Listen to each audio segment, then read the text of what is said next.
السلام علیکم دوستو۔ روس طاقت، سردی اور تاریخ کی سرزمین، ایک ایسا ملک جو صدیوں تک حکومتوں کے زیر سایہ رہا، کبھی زاروں کے ہاتھ میں، کبھی کمیونسٹ پارٹی کے قبضے میں، اور پھر اچانک ایک دن سب کچھ ٹوٹ گیا۔ سوویت یونین کا خاتمہ ہوا، ریاست بکھر گئی، معیشت بیٹھ گئی اور عوام مایوسی کا شکار ہو گئے۔ ایسے ہی انتشار کے دور میں ایک نام ابھرا، ایک خاموش مگر سخت مزاج شخصیت جس نے روس کو دوبارہ کھڑا کرنے کا عزم کیا۔ وہ نام تھا ولادیمیر پیوٹن۔ ولادیمیر پیوٹن 7 اکتوبر 1952 کو لینن گراڈ میں پیدا ہوئے، جو آج سینٹ پیٹرز برگ کہلاتا ہے۔ یہ وہی شہر تھا جو دوسری جنگ عظیم میں بدترین محاصرے کا شکار رہا، جہاں لاکھوں لوگ بھوک اور سردی سے مر گئے۔ پیوٹن کا خاندان عام تھا، نہ کوئی سیاسی پس منظر، نہ دولت۔ والد جنگ میں زخمی ہو چکے تھے اور والدہ فیکٹری میں کام کرتی تھیں۔ بچپن تنگ گھروں، مشترکہ اپارٹمنٹس اور مسلسل جدوجہد میں گزرا۔ انہی حالات نے پیوٹن کے ذہن میں یہ بات بٹھا دی کہ کمزوری کی اس دنیا میں بقا صرف طاقت سے ممکن ہے۔ نوجوانی میں پیوٹن کا مزاج سخت تھا، لڑائیاں معمول کی بات تھیں، مگر جلد ہی انہوں نے اپنی توانائی کو نظم و ضبط میں ڈالنے کے لیے جوڈو اور سامبو سیکھی۔ یہ صرف کھیل نہیں تھا، بلکہ ایک فلسفہ تھا، مخالف کی طاقت کو اسی کے خلاف استعمال کرنے کا ہنر۔ یہی فلسفہ بعد میں پیوٹن کی سیاست میں واضح نظر آیا۔ قانون کی تعلیم مکمل کرنے کے بعد پیوٹن 1975 میں سوویت یونین کی خفیہ ایجنسی جی میں شامل ہو گئے۔ جی صرف ایک ادارہ نہیں تھا، بلکہ ریاست کے دل کی حیثیت رکھتا تھا۔ یہاں وفاداری، خاموشی اور طاقت ہی سب کچھ تھی۔ پیوٹن نے خفیہ دنیا کے اصول سیکھے، جہاں فیصلے الفاظ سے نہیں بلکہ عمل سے ہوتے ہیں۔ 1985 میں انہیں مشرقی جرمنی کے شہر ڈراسڈن بھیجا گیا۔ یہ سرد جنگ کا عروج تھا، مغرب اور مشرق آمنے سامنے تھے۔ پیوٹن کا کام خفیہ معلومات اکٹھی کرنا اور سوویت مفادات کا تحفظ تھا۔ 1989 میں جب برلن کی دیوار گری تو پیوٹن نے اپنی آنکھوں سے ایک عظیم طاقت کو بکھرتے دیکھا۔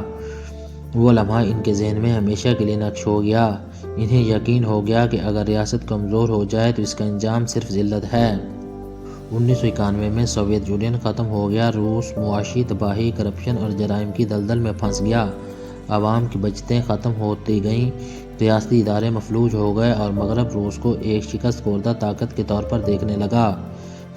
پیوٹن بعد میں کہتے ہیں کہ سوویت یونین کا خاتمہ 20ویں صدی کی سب سے بڑی جغرافیائی تباہی تھا۔ اسی دور میں پیوٹن نے سیاست میں قدم رکھا۔ وہ سینٹ پیٹرز برگ کے میئر اناتولی سوبچاک کے قریبی ساتھی بنے۔ یہاں انہوں نے انتظامیہ، طاقت کے مراکز اور سیاسی چالیں سیکھیں۔ خاموشی سے مگر تیزی کے ساتھ وہ ماسکو کے ایوانوں تک پہنچ گئے۔ صدر بورس یلسن کو ایک ایسے شخص کی تلاش تھی جو ریاست کو سنبھال سکے، اور ان کی نظر پیوٹن پر جا ٹھہری۔ 1999 میں پیوٹن کو وزیر اعظم بنایا گیا۔ اسی سال چیچنیا میں بغاوت نے سر اٹھایا۔ پیوٹن نے بے رحم فوجی کارروائی کی۔ روسی میڈیا میں وہ ایک مضبوط، فیصلہ کن رہنما کے طور پر ابھرے۔ عوام جو کمزوری سے تنگ آ چکے تھے، انہیں امید کی نگاہ سے دیکھنے لگے۔ 31 دسمبر 1999 کو بورس یلسن نے استعفیٰ دے دیا اور پیوٹن عبوری صدر بن گئے۔ 2000 کے انتخابات میں پیوٹن واضح اکثریت سے صدر منتخب ہو گئے۔ یہی وہ لمحہ تھا جب روس نے ایک نئے دور میں قدم رکھا۔ صدر بننے کے بعد پیوٹن نے سب سے پہلے ریاستی طاقت کو مضبوط کیا۔ گورنروں کو مرکز کے تابع کیا۔ اولیگارچز یعنی طاقتور سرمایہ داروں کو یا تو ریاست کے ساتھ چلنا پڑا یا ملک چھوڑنا پڑا۔ میڈیا کو کنٹرول میں لیا گیا اور فوج کو جدید بنایا گیا۔ پیوٹن کا ماننا تھا کہ مضبوط ریاست کے بغیر روس زندہ نہیں رہ سکتا۔ تیل اور گیس روس کی طاقت بن گئے۔ توانائی کے وسائل کو سیاسی ہتھیار کے طور پر استعمال کیا گیا۔ یورپ روسی گیس پر انحصار کرنے لگا۔ روس نے عالمی سیاست میں دوبارہ وزن حاصل کر لیا۔ معیشت سنبھلنے لگی، عوامی معیار زندگی بہتر ہوا اور پیوٹن کی مقبولیت میں اضافہ ہوتا چلا گیا۔ مگر مغرب کے ساتھ تعلقات کشیدہ ہوتے گئے۔ نیٹو کا مشرق کی طرف پھیلاؤ پیوٹن کے لیے خطرے کی گھنٹی تھا۔ ان کا خیال تھا کہ مغرب روس کو گرنے کی کوشش کر رہا ہے۔ یہی سوچ بعد میں جارجیا، کرائمیا اور یوکرین کے تنازعات کی بنیاد بنی۔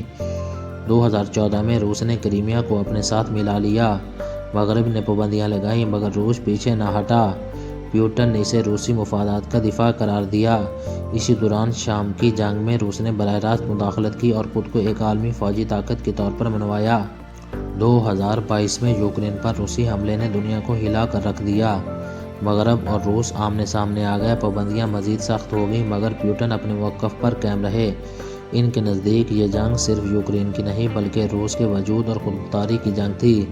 آج ولادیمیر پوٹن ایک متنازع مگر طاقتور شخصیت ہیں۔ کچھ انہیں آمر کہتے ہیں اور کچھ روس کا محافظ، مگر ایک حقیقت واضح ہے کہ انہوں نے روس کو کمزوری سے نکال کر دوبارہ عالمی طاقت بنایا۔ ان کی قیادت نے دنیا کی سیاست کا رخ بدل دیا۔ یہ کہانی صرف ایک انسان کی نہیں بلکہ ایک ریاست کے دوبارہ اٹھنے کی کہانی ہے۔ ولادیمیر پوٹن ایک ایسا نام جو تاریخ میں ہمیشہ طاقت، تنازع اور اثر و رسوخ کی علامت کے طور پر یاد رکھا جائے گا۔ دوستو، اگر آپ کو ہماری ویڈیو اچھی لگے تو چینل کو لائک، سبسکرائب اور کمنٹ ضرور کریں۔ شکریہ، والسلام علیکم۔